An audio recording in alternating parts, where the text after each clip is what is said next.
오늘 수요 치유 신학의 제목은 구하는 자의 태도입니다. 저는 이 선교를 담당하고 있는 박지상 목사입니다. 신방을 하다 보면은 참 많은 안타까운 일들을 만나게 됩니다. 예상치 못했던 건강의 문제로 더 이상 삶의 희망을 잃어버린 분들, 또 가정의 경제 파탄의 문제로 어떻게 해결해야 될지를 모르는 그 낙심에 있는 분들을 보면 교역자인 제가 참 무기력함이 들 때가 많이 있습니다. 교역자로서 해드릴 것이 같이 기도할 뿐이라는 그 세상적 한계 앞에서 참 많은 나약함을 느끼게 됩니다. 그러나 그때에 참 건강한 성도님을 통해 큰 도전을 받게 됩니다. 목사님, 기도가 가장 필요해요. 기도해 주세요. 이 말 한마디에 기도의 힘보다, 주님보다 세상의 힘을 잠시나마 바라보았던 저 자신을 되돌아보게 됩니다. 성도님의 삶의 현장의 문제만을 바라보다가 정작 제가 권면하고 함께 바라보아야 하는 저 주님의 세계를 놓치게 되는 실수를 제가 범하게 되는 겁니다. 하나님을 믿지만, 하나님이 분명 응답하실 것을 알지만 세상을 바라볼 때에 낙심하게 되는 모습이 우리 그리스도인들이 잘 알고는 있지만 자주 반복하게 되는 실수입니다. 이러한 주님과 나 사이의 동상이몽은 결국 기도 응답이 이루어질 때에 여실하게 드러납니다. 기도 응답이 내가 바라는 것과 너무나도 다를 때, 또는 내가 바라던 시기와 너무나도 다를 때 그것은 기도 응답이라 느껴지지가 않습니다. 그저 복종과 순종을 강요하시는 하나님 같습니다. 때로는 도망가고 싶은, 견디기 힘든 침묵의 응답 앞에서 우리는 더더욱 처절해질 수밖에 없게 됩니다. 그러나 사랑하신 여러분, 분명한 것은 하나님께서 우리의 이러한 처절한 탄식을 다 보고 계시다는 것을 꼭 기억하시기를 바랍니다. 처절하게 몸부림치며 기도하는데 그 기도의 편지가 닿는 그 목적지, 즉 하나님께서 반드시 책임지실 것이라는 그 우리의 믿음의 유통기한이 그 처절함 후에도 이어질 수 있다면 반드시 이 호렙의 주제처럼 하나님께서 우리에게 크고 놀라운 비밀을 보여주실 줄로 믿습니다. 호렙의 여정에 이러한 처절함이 혹시나 있으시다면 정직한 부르짖음, 주님 앞에 부르짖음을 통해 주님을 더욱 깊게 교제하시고, 그래서 주님께서 보이시는 놀라운 기도의 응답을 마음껏 누리는 여러분과 제가 되기를 먼저 주의 이름으로 축원합니다. 오늘 본문은 예수님께서 제자들에게 기도에 대하여 트레이닝 시키시는 모습이 나옵니다. 예수님께서는 일이 있으시나 없으시나 열심으로 늘 기도하기를 쉬지 않으셨습니다.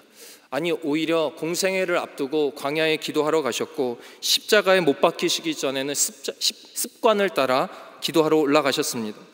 그런 예수님의 모습을, 기도하는 모습을 본 제자들이 예수님께 이야기했습니다. 기도를 가르쳐 주옵소서. 기도를 가르쳐 달라는 제자들의 요청에 따라 주기도문을 말씀해 주셨습니다. 그러면서 이 기도문과 함께 기도하는 사람이 품어야 할 태도의 모습을 오늘 비유를 통해 알려주셨습니다. 기도는 성도와 하나님과의 대화입니다. 끊임없이 영적으로 교제하는, 나누는 교제입니다. 수많은 성경의 인물들이 성경에 그냥 기도했다 이런 표현이 없어도 끊임없이 하나님과 대화하려고 애썼으며 그 교제의 시간을 통해 하나님의 뜻이 무엇인지를 계속해서 구별했습니다. 어떤 것이 하나님이 원하시는 삶인지 알려고 애썼고, 어떤 것이 하나님이 원하시지 않는 삶인지를 분별하며 멈추려고 애썼던 것이 우리 기도의 선배들입니다. 때로는 순종하지 못해서, 응답을 주셨는데도 순종하지 못해서 멸망의 길을 걸을 수밖에 없었지만, 그럼에도 불구하고 하나님은 살아계셨고 계속해서 말씀하셨고, 그래서 그 기도를 듣는 많은 사람들을 통해 이 땅을 회복시켜 가셨다는 것을 기억하시길 바랍니다. 그래서 하나님의 사람들은 계속 기도했습니다. 응답이 있든 없든 계속해서 기도했고, 기도가 없이는 하나님의 뜻을 알 수가 없다는 사실과 그 확신이 이 기도하는 하나님 사람에게 있었기 때문입니다. 오늘 읽은 이 본문은 우리가 기도할 때에 하나님께 구하는 자의 그 마음의 태도를 주님께서 비유와 이 본문을 통해 알려주고 계십니다. 오늘의 말씀을 통해 우리가 주님 앞에 구할 때에 나의 자세는 어떠한가? 하나님, 주님 앞에 구할 때에 우리의 기도 제목을 주님 앞에 들고 나아갈 때에 우리의 자세는 어떠한가 한번 점검해 보시고, 호렙의 여정 중에 있는 우리 모두가 다시금 다짐하며 구할 때에 주시는 하나님의 은혜를 마음껏 누리게 되시기를 주의 이름으로 축원을 드립니다. 첫째로, 주님과 뻔뻔함의 특권을 누려라. 주님과 뻔뻔함의 특권을 누려라. 오늘 본문 보니까 주요 등장인물이 나옵니다. 이해하기 쉽도록 착한 친구, 뻔뻔한 친구, 여행하는 친구로 부르려고 합니다. 본문의 시작은 뻔뻔한 친구가 밤중에 착한 친구를 찾아가면서 사건이 시작됩니다. 이 밤중이라는 표현은 자정을 의미합니다. 밤 12시를 의미하는 거죠. 이 밤 12시에 뻔뻔한 친구가 착한 친구를 찾아가서 여행 친구가 여행 다니다가 우리 집에 왔는데 먹을 것이 없으니까 이 뻔뻔한 친구가 착한 친구한테 가서 너가 좀 내놓으라고 하는 것입니다. 정말 뻔뻔합니다. 당시 팔레스틴 지역은 낮에 열기를 피해서 밤에 여행하는 경우가 많았습니다. 여행 중에 배고픈 여행 친구가 한밤중에 그 집에 들어가는 보통 있는 일이었습니다. 여기에 당시 문화적으로도 이 1세기 사회에서는 이 주인에게 찾아온 손님은 반드시 대접해서 보내야 되는 문화가 있었습니다. 그런데 이 대접할 때에 절대 먹었던 빵이나 남은 빵으로 주면 안 됩니다. 그것은 모욕적인 행동입니다. 그러니까 이 뻔뻔한 친구가 밤 12시에 새로운 빵, 그것도 3덩이가 필요한데 이 뻔뻔한 친구는 그 착한 친구에 가서 내놓으라고 하는 겁니다. 그런데 이 착한 친구는 이 뻔뻔한 친구의 요구를 들어줍니다. 그러면서 그 이유를 오늘 말씀을 통해 분명하게 우리에게 알려주고 있습니다. 8절입니다. 내가 너희에게 말하노니 비록 벗됨으로 인하여서는 일어나서 주지 할지라도 그 간청함을 인하여 일어나 요구대로 주리라. 친구라서 주는 게 아니랍니다. 간청함 보고 주는 거 아니랍니다. 간청함 보고 주는 것이라는 겁니다. 그래서 많은 분들이 이 간청함이란 단어를 보고 간절하게 구하면 주는구나 라고 생각합니다. 오해입니다. 이 간청함의 원어의 뜻이 번역된 한국어 간청함이 아니라 이 간청함의 원어의 뜻은 헬라어 아나이데이아는 뻔뻔함, 파렴치한 이런 뜻이 더 많이 들어있습니다. 무리하게 떼쓰는 것과는 다른 행동적 의미가 이 아나이데이안 뻔뻔함, 간청함에 담겨 있습니다. 다시 말해 뻔뻔한 친구가 이 착한 친구를 통해서 빵을 얻는 방법은 친구라서 주는 것도 아니고 졸라서 주는 것도 아니고 때를 써서 주는 것이 아니고 뻔뻔한 표현이라서 뻔뻔한 관계라서 준다고 오늘 말씀은 이야기하고 있는 것입니다. 사랑하신 여러분, 이 비유의 초점은 떼쓰는 것 혹은 벗됨, 친구됨에 초점을 맞춰서는 안 됩니다. 어디에 초점을 맞춰야 되냐면 뻔뻔한 친구와 착한 친구의 그 관계의 방법이나 형식에 우리가 초점을 맞출 것이 아니라 그 관계의 깊이에 초점을 맞춰야 합니다. 이 뻔뻔한 친구와 착한 친구가 과연 어떤 관계인가? 이 관계의 깊이에 그 초점이 있다는 것입니다. 단순히 아는 친구를 넘어 그 관계의 깊이, 관계의 모습이 어떠하냐가 중요하다는 것입니다. 그것은 뻔뻔함이 용납되는 관계, 뻔뻔하게 모습을 보여도 밤 12시에 찾아가 새 빵을 요구해도 되는 관계, 빵 3덩이를 요구해야 되는 뻔뻔함, 즉 선한 뻔뻔함으로 소통되는 관계를 이야기하는 것입니다. 즉 하나님께서는 우리가 그 하나님께 기도를 대하는 마음밭에 하나님과 우리 간에 뻔뻔할 정도의 친밀함이 우리 가운데 있기를 원하고 계신다는 것입니다. 마치 아이들이 생일이나 성탄절을 앞두고 부모에게 다음과 같이 요청할 때가 있습니다. 아빠, 이번 생일 선물은 이거 사주세요. 아빠, 이번 성탄절 선물은 이거 사주세요. 절대 저희 집 이야기가 아닙니다. 뻔뻔합니다. 속으로 맡겨놨나 이런 생각이 들 때가 있습니다. 그러나 이 아이가 하나님께서 우리 가정에 주신 선물이고 이 아이를 통해서 받은 사랑과 기쁨, 이 아이를 통해 누릴 행복을 생각하면은 그 선하고 정직한 아이의 뻔뻔함에 넘어가지 않을 수 없다는 것입니다. 아니까, 그냥 믿으니까 주는 갑을 관계, 상하 관계가 아니라 아낌없이 주시기를 원하시는 그 주님의 마음을 알고 그분에게 응석 부리며 이 뻔뻔한 사랑의 관계를 요청하시는 그 주님 앞에 우리가 아멘하며 응답해야 될 줄로 믿습니다. 하나님께서는 우리에게 그 당신과 사랑하는 자녀된 성도들에게 이 정직하고 선한 뻔뻔한 관계를 우리에게 요구하고 계신 것입니다. 마태복음 15장에는 매정한 예수님, 매정한 척 하시는 예수님의 모습이 나와 있습니다. 귀신 들린 딸을 둔 가나안 이방 여자의 이야기가 나오는데 예수님께서 이 가나안 이방 여자가 우리 딸 고쳐달라고 하니까 예수님께서 매정하게 모른 척 하십니다. 나는 이방인 모른다 라는 철저한 철벽까지 치시면서 이 여인의 요청에 응답하지 않으시더라 이겁니다.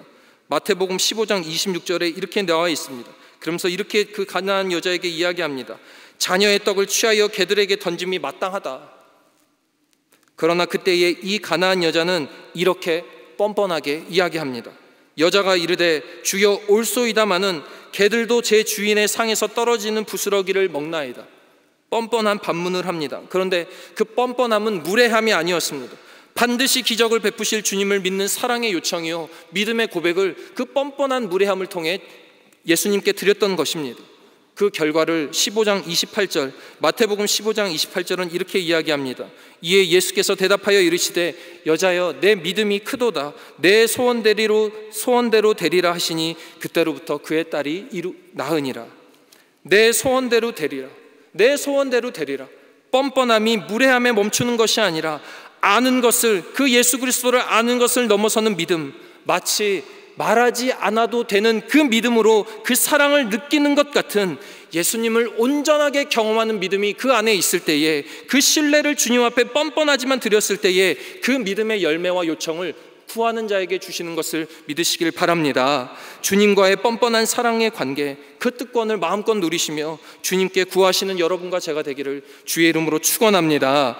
둘째로 구차뚜의 명령에 순종하라. 구차뚜의 명령에 순종하라.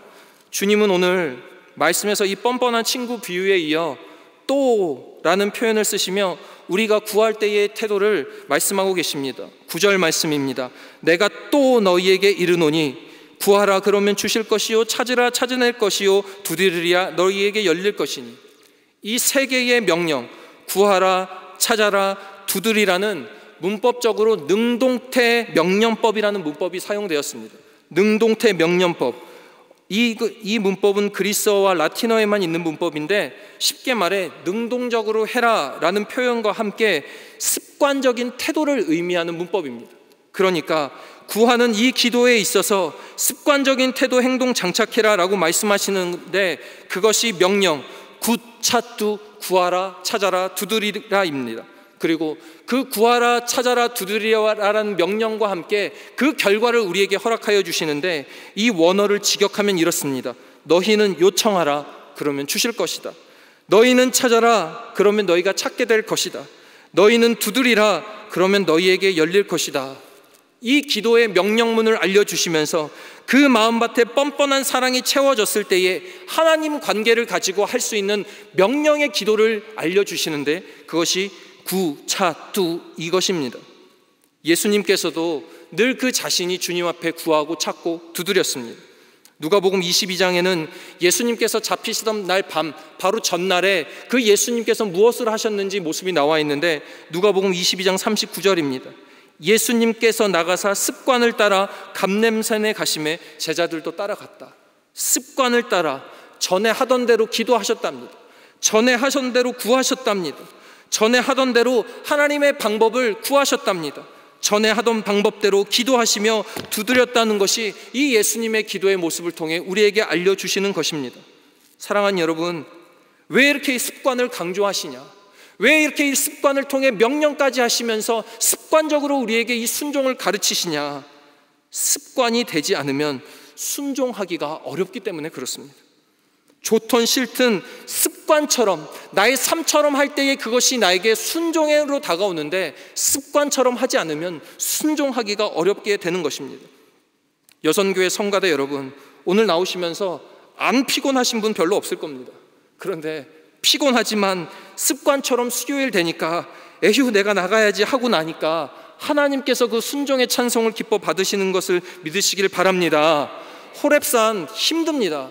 그런데 힘든데 왜 새벽 3시면 눈이 떠지는지, 왜 6월만 되면 이 시기에 눈이 떠지는지 모르겠지만 그 습관적인 눈 떠짐을 통해 이 제단에 나와 기도하게 하시고 귀한 말씀 듣게 하여 주시는 것이 하나님께서 우리에게 원하시는 구하라 찾아라 두드리라의 습관의 행동인 줄 믿으시길 바랍니다. 그 습관의 행동을 통해 주님께서 우리에게 순종을 가르치시고 훈련시키셔서 하나님께서 기뻐하시는 영광된 열매를 우리 삶에 맺게 하실 줄로 믿습니다. 구차투의 이 습관을 우리 삶에 정착하셔서 그 기도의 습관을 따라 순종을 통해 하나님의 뜻을 깨닫는 여러분과 제가 되기를 주의 이름으로 축원합니다. 끝으로 성령 충만함이 가장 좋은 응답임을 명심해야 됩니다. 성령 충만함이 가장 좋은 응답임을 명심해야 됩니다. 오늘 말씀의 13절 끝은 주님께서 가장 좋은 기도의 응답, 가장 좋은 기도 응답의 결과를 말씀해 주고 있는데 13절입니다. 너희가 악할지라도 좋은 것을 자식에게 줄 줄 알거든 하물며 너희 하늘 아버지께서 구하는 자에게 성령을 주시지 않겠느냐. 세상 아버지가 아무리 자식이 잘못해도 좋은 선물 줄 건데 저 우리를 창조하시고 우리를 사랑하셔서 독생자 예수 그리스도까지 주신 하나님 아버지께서 너희에게 성령을 주시지 않겠느냐 하시면서 가장 좋은 선물이 성령임을 오늘 13절에 이야기하고 있습니다. 사랑하시는 여러분, 성령의 존재를 반드시 믿는 여러분 되시기를 바랍니다. 성령은 하나님께서 하나님을 믿는 자에게, 예수 그리스도를 믿는 자에게 주시는 가장 좋은 선물입니다. 우리 안에 날마다 내주하시고 시시로 때때로 내주하셔서 위로하시고 능력을 베푸시면서 우리가 삶 가운데에 어떻게 살아가야 될지, 삶의 고난이 닥쳤을 때에 어떻게 이겨내야 할지를 날마다 우리 안에 내주하시는 성령님께서 알려주시는 그 성령 하나님이 바로 우리 하나님이시라는 것을 기억한다면 우리의 기도의 응답에 응답 안 될 게 뭐가 있겠습니까? 사도행전 17장에 바울과 바나바가 안디에서 복음 전했습니다. 복음 전하니까 많은 유대인들과 이방인들의 변화하는 사람도 있었지만 반박하고 비방하며 콧방귀 뛰던 사람도 있었습니다. 바울과 바나바는 거기서 떠났습니다. 그런데 떠날 때에 그 발에 티끌을 떨어버리고 그 자신의 발을 먼지를 털어버리면서 손을 씻는 것과 같은 행동을 한 뒤에 그 제자들의 모습, 이 바울과 바나바의 모습을 성경은 이렇게 표현합니다. 기쁨과 성령이 충만하더라. 복음 전했는데 도망치듯이 떠났습니다. 그러나 성령과 기쁨이 충만하더라는 겁니다. 왜입니까? 사람의 눈으로 바라보는 것이 아니라 하나님께서 시키신 일을 하나님의 사명대로 성령의 인도하심대로 했더니 하나님께서 그 가운데에 기쁨과 성령을 충만하게 하시더라 이겁니다. 성령 충만함이란 바로 이것입니다. 내가 하는 게 아니라 하나님께서 하시도록 내어드리는 겁니다.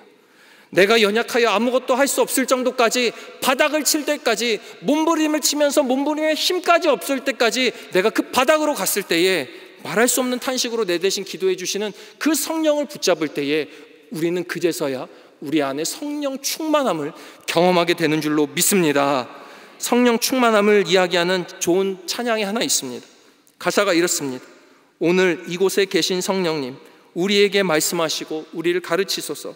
닫힌 우리 맘 열어주시고 주의 빛으로 밝혀 우리를 인도하소서. 주님보다 앞서지 않고 겸손하게 주님의 말씀 기다리니 주님 손에 우리를 드립니다. 사랑으로 인도하소서. 이 성령 충만함이 우리를 지배하는 삶이야말로 가장 위대한 기도의 응답이요 열매라는 사실을 우리 꼭 믿으시기를 바랍니다. 주님께서 오늘 우리에게 도전하고 계신 것입니다. 성령 주시지 않겠느냐. 사랑의 뻔뻔한 관계를 우리의 마음밭에 잘 다지고 구차투의 순종으로 구하며 우리 안에 내주하시는 그 성령의 응답을 사모하며 나아갈 때에 그것이 주님이 우리에게 말씀하시는 전부요 우리에게 주시는 가장 좋은 선물임을 믿으시는 여러분과 제가 되기를 간절히 축원합니다. 그 믿음으로 이 호렙의 여정뿐만이 아니라 삶의 곤고한 기도의 여정이 있다면 승리를 통해 이 구차투의 믿음을 통해 순종을 통해 성령을 통해 하나님과 교제함으로 승리하시는 여러분과 제가 되기를 주의 이름으로 축원합니다. 자비하고 은혜로우신 하나님 아버지, 오늘도 주의 성전으로 우리를 불러주시고 말씀을 통해 주님과 교제하게 하심에 감사를 드립니다. 하나님, 우리 안에 주님과 교제할 수 있는 그 사랑의 뻔뻔함을 허락하여 주셔서 감사합니다. 연약하여 넘어지는 우리지만 이 사랑의 연약한 뻔뻔함을 가지고 주님 앞에 나아갈 때에 우리를 두 팔로 안아주시는 그 주님을 경험하게 하여 주시옵소서. 그때에 구할 때에 구하고 참고 두드리는 놀라운 그 습관의 열매를 우리 가운데에 장착하게 하여 주시고 그 습관을 통해 순종을 경험하며 훈련하는 우리의 믿음의 여정 되게 하여 주시옵소서. 그를 통해 우리 안에 성령의 충만함을 경험으로 말미암아 하나님께서 주시는 가장 좋은 응답을 날마다 경험하는 우리 광림의 권속들 되게 하여 주시옵소서. 주께서 우리를 계속해서 인도하여 주실 줄로 믿으며 사랑 많으신 예수 그리스도의 이름으로 기도하옵나이다. 아멘.